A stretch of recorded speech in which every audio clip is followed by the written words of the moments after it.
Hello, and welcome to our webcast for April 27, 2018. My name is Christian Debré, and this is Amy Asbrook, the director of Toujours Vivant, Not Dead Yet. Okay? Hello. And also joining us, Taylor Hyatt, our policy analysis and outreach coordinator. Hi, hopefully the last time I join you from a cafe. Yay! Okay, Toujours Vivant, Not Dead Yet is a non-religious organization by and for people with disabilities and our allies. Our goal is to inform, unify, and give voice to the disability rights opposition to assisted suicide, euthanasia, and other ending of life practices that discriminates against people with disabilities. Today's topic, we have only one, but a good one.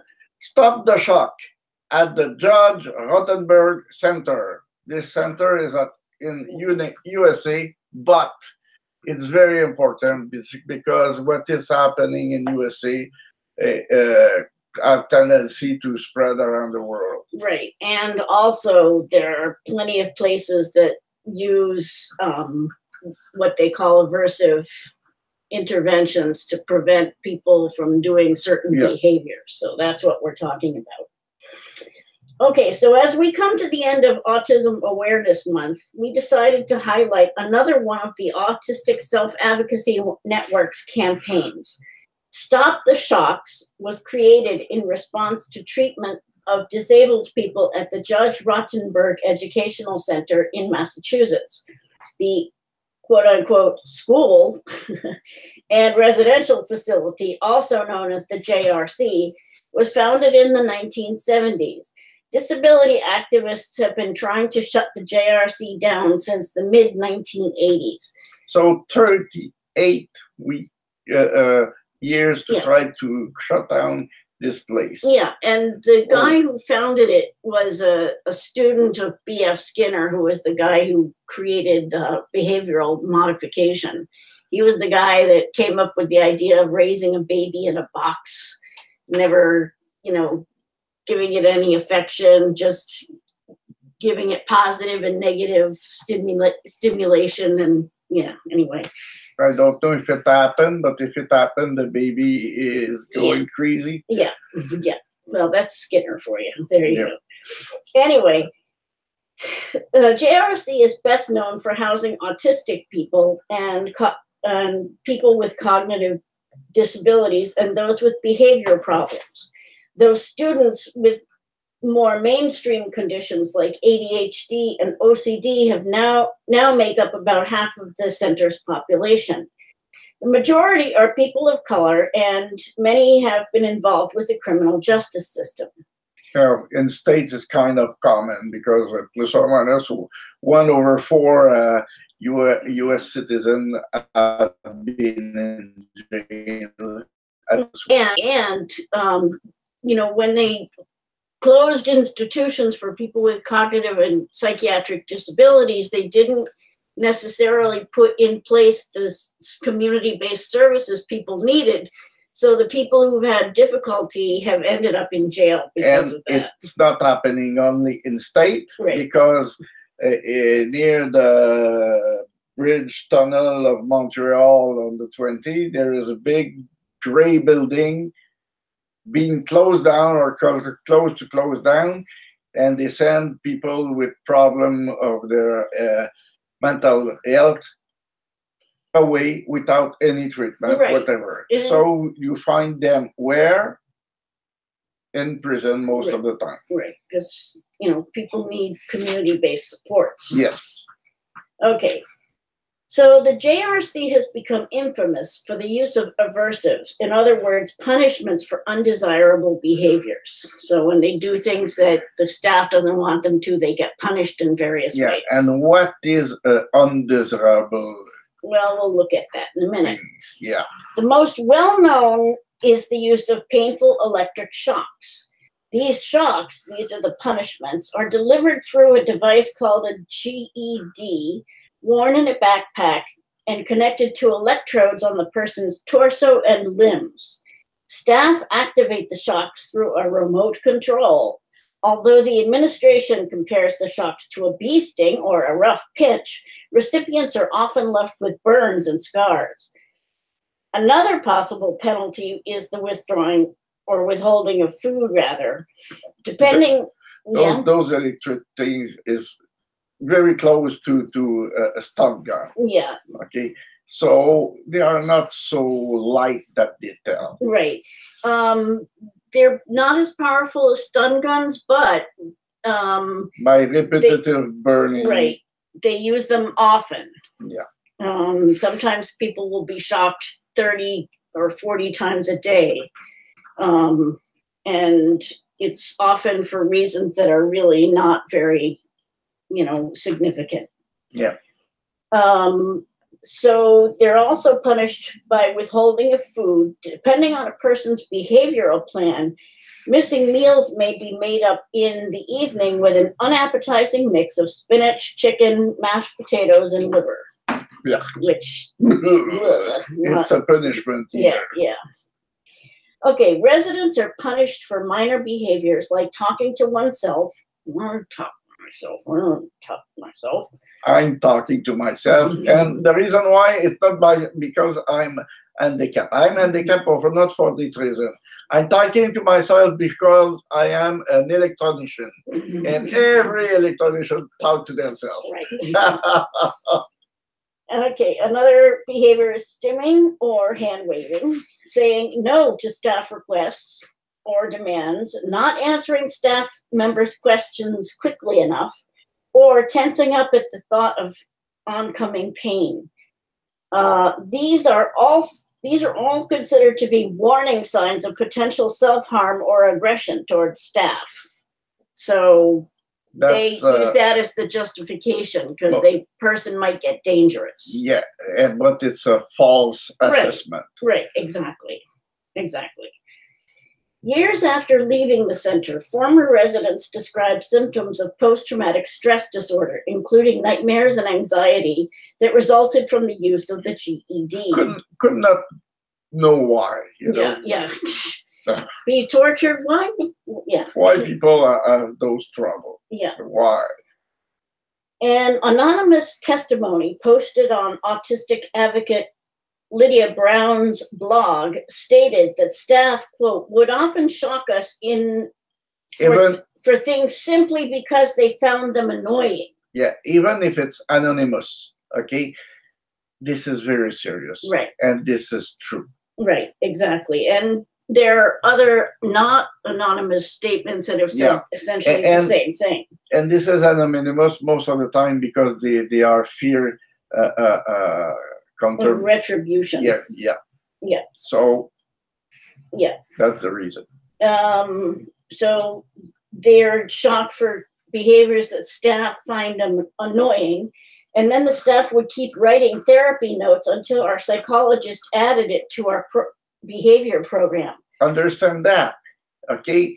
Even if the thing is normal, if it's annoy one of the educator or staff, they will repeat the shocking thing and putting some writing notes on it till the doctor, psychologist do find this is troubling things, right? Which is not most of the time.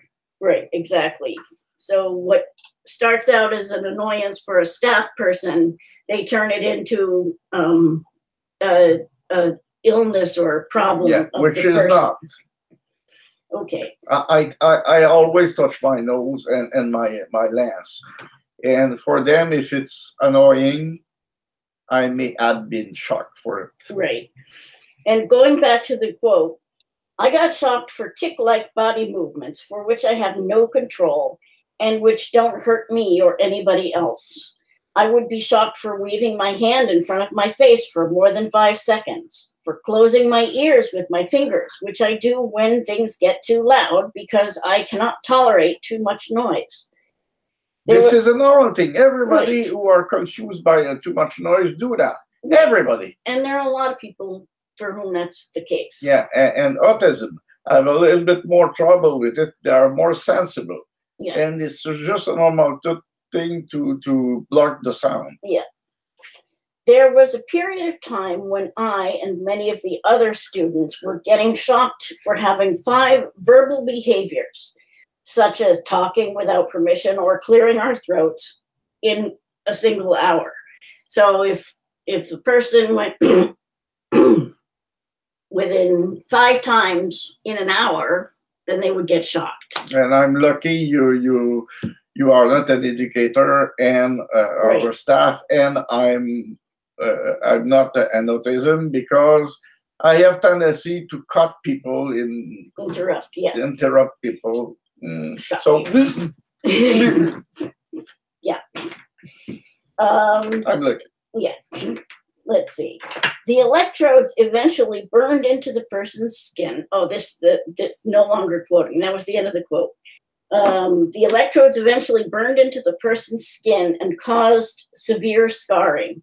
4 years after leaving the JRC, she still experienced nightmares and flashbacks.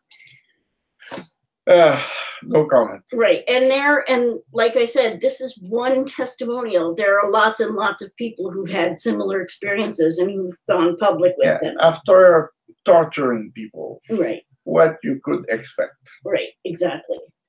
In 2011, the Massachusetts Department of Developmental Services ruled that electric shocks and aversives that pose risk for psychological harm could not be used on new students.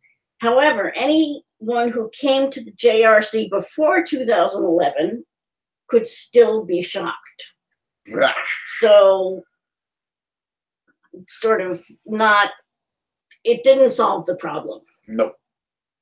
At all.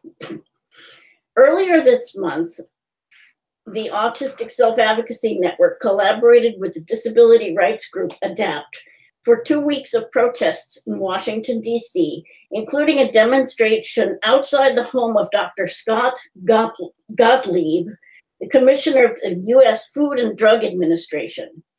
The FDA is responsible for ensuring the safety and effectiveness of new drugs and medical devices. That's the institution who approved medication. Right. Or disapprove. Right, exactly. You know, when there was a controversy about certain intrauterine devices for contraception that they weren't safe, it was the FDA that withdrew those devices. Yeah. In 2016, the FDA issued draft regulations that would ban the GED, but the final rule has never been issued. The United Nations Special Rapporteur on Torture also called for an end to the practice in 2012. Yeah, it's very serious. Right.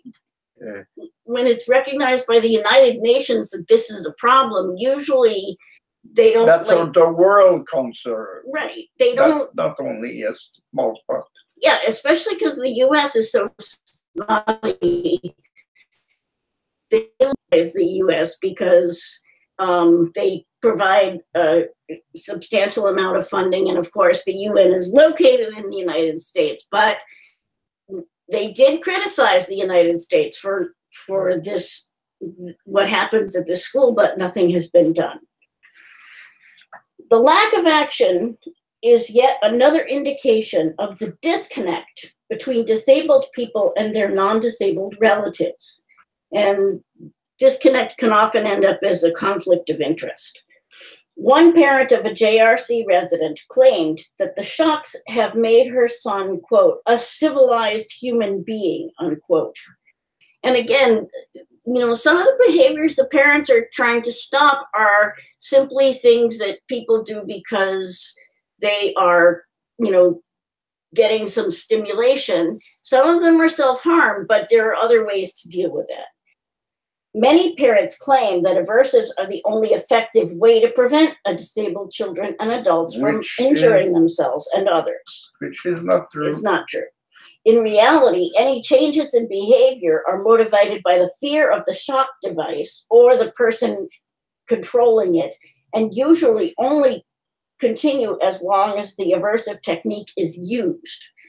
So it's not a long-standing change. It's just the change happens just while the technique is being used. It doesn't resolve the problem. Yeah. Support for the center. Did you want to say? Yep. Uh-oh. We don't hear you. Oh. Sorry, the mic was off. To the parents out there, do you really want your kid to fear you? Do you really want that to be the only reason they behave a certain way? My father did. Yeah. Anyway. Good point.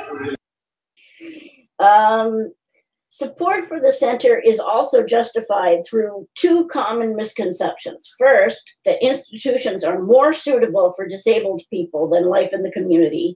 And second, that accounts of abuse from people with cognitive disabilities, neurodiverse people, and non-speaking people are unreliable. Which is completely false. Right. Those are two misconceptions. They're not true. They are myth and yes, myths.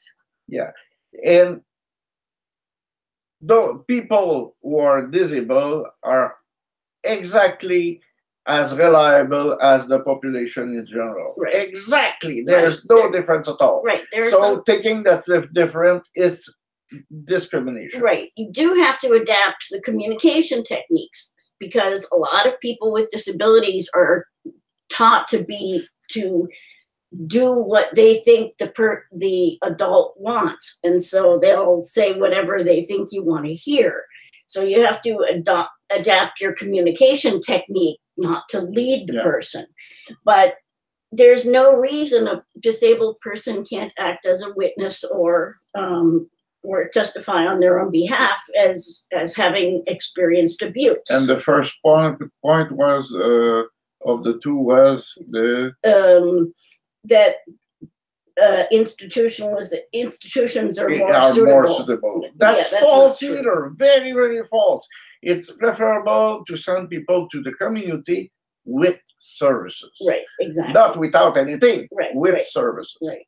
In fact, research over the last 50 years has shown that integrating disabled students into mainstream classrooms with adequate supports and positive approaches to dangerous behaviors have better long-term outcomes. Yes, but what's happening here in Quebec and in most part of Canada is the same. They send people in the normal class without support, and it's bothering the normal teacher, and they have trouble. Right. And, you know, I was mainstreamed and I didn't get support because the worker didn't show up on time and she was always late or coming at times that weren't helpful for me. So I ended up having to just give up any help at all. But you was clever enough to get through. To get through, yeah. Right. Okay, so positive behavioral supports attempt to understand the meaning and usefulness of a behavior. So that's a good start. If you understand why somebody's doing that, what they're trying to communicate with a certain behavior, then it's easier. If it really needs to be redirected, then it's easier to redirect the behavior or to stop it. But, you know, again, a lot of times these behaviors aren't hurting anybody. Yeah. Also, they offer the person a positive alternative. So instead of hurting the person every time they do that behavior, there are alternatives that give them a positive thing to do. They use non-intrusive techniques, so people aren't hurt or have water sprayed in their face or lemon juice or bad smells or things like that. Lighter, a lot lighter than shocking people. Right. And also the positive behavioral supports offer strategy that have been validated and are appropriate for use in an integrated community setting. So they can be used in a regular classroom, not exclusive to, you know, an institution. Can you imagine what would happen if somebody had the GED in a regular classroom and one of the other students got a hold of remote control, that would be very bad. That would be very bad. Yeah, we already have enough. Very awful. Yes.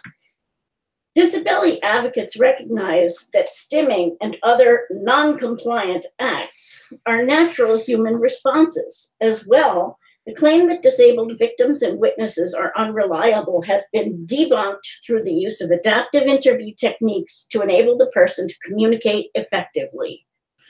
At least 12 US states have banned the use of aversives. That means 12 over 50 is very Right. poor rating. right, that means 38 haven't still banned them. Yes.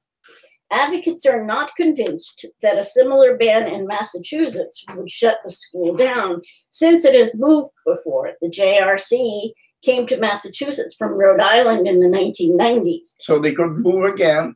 There are 38 other places to be in the States. Right, exactly. Intervention from the federal government might be the only way to stop the shocks. Maybe. And that's what the Autistic Self-Advocacy Network has been working on for many years, and they're still working on it. So, they need all the support they can get. Yeah, but at least they should shut it off in Massachusetts. Yeah. That's a minimum. Yeah. A minimum. Right. Yeah. And I remember in the 1990s going to hearings of the Massachusetts legislature where we were talking about shutting this place down, and disabled people coming up and saying, this is not okay. You can't torture disabled people just because, they have behavior problems. But, apparently that message doesn't stick. Okay. Taylor, did you want to add anything? Just that I'm struck at what a low view of humanity the people who back this so-called therapy have. That people will only react to being abused and mistreated. In digging through testimonies this week, I was really struck by a former student who talked about his abusive relationship and said, I only learned to accept this because that's what the school told me to accept. Right. Exactly. Exactly. Yeah, I have a friend of our family's who has a son who has had severe behavior problems throughout his life. He had fetal alcohol syndrome and some other problems when he was born, and he's violent toward other people. And it's not necessary. It takes a lot of work to enable him to not be violent, but it's possible, and they don't have to shock him to prevent him from being violent. Now he's getting to be a teenager, so he has more ability to understand what he's doing, to start to control what he's doing. So that's even better. But, it really, it takes a lot of staff time and energy. Yeah. But it's possible. It needs services. Right, exactly. Which they most of the time they don't. Right. Okay. So if you want more information about the subjects that we discuss here, you can go to our Facebook page at facebook.com/toujours vivant, not dead yet. You can also visit our website at tvndy.ca. You can email us at info@tv-ndy.ca, or you can follow us on Twitter @TVNDY. Thanks to Christian for helping out. Thanks to Taylor as well. Thanks to you for being there. We'll see you next time. Thank you, Taylor. Bye.